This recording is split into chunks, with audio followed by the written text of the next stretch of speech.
अगर आप भी चाहते हैं बिट्टू मलंगिया इंटरटेनमेंट का ऑडियो वीडियो सबसे पहले आप तक पहुंचे, तो लाल बटन को दबाकर चैनल को सब्सक्राइब करें और बेल आइकन दबाना ना भूलें।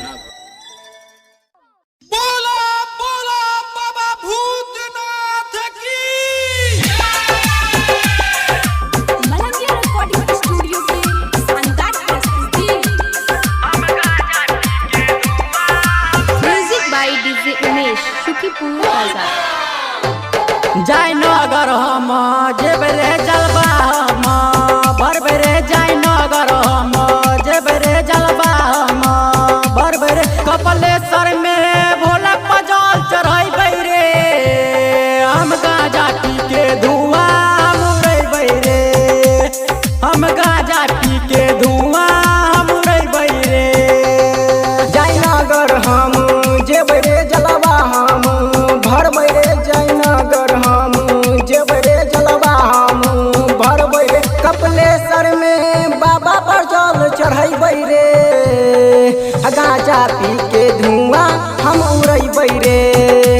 हम गांजा पी के धुआं उड़ैबै रे।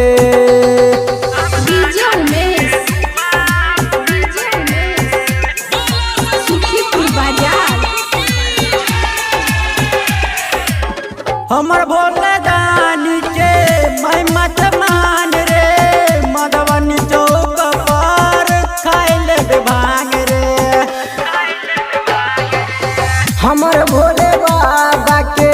महिमा महान रे आम चौक पर खाई ले भांग रे भोला जी के माने बरे भांग तुर हम चढ़े बरे भोला के हम माने बरे भांग तुर हम चढ़े बरे बोलबम के हम नारा लगै रे हम गांजा पी के धुआं उड़ै रे हम गांजा पी के धुआं उड़ै रे।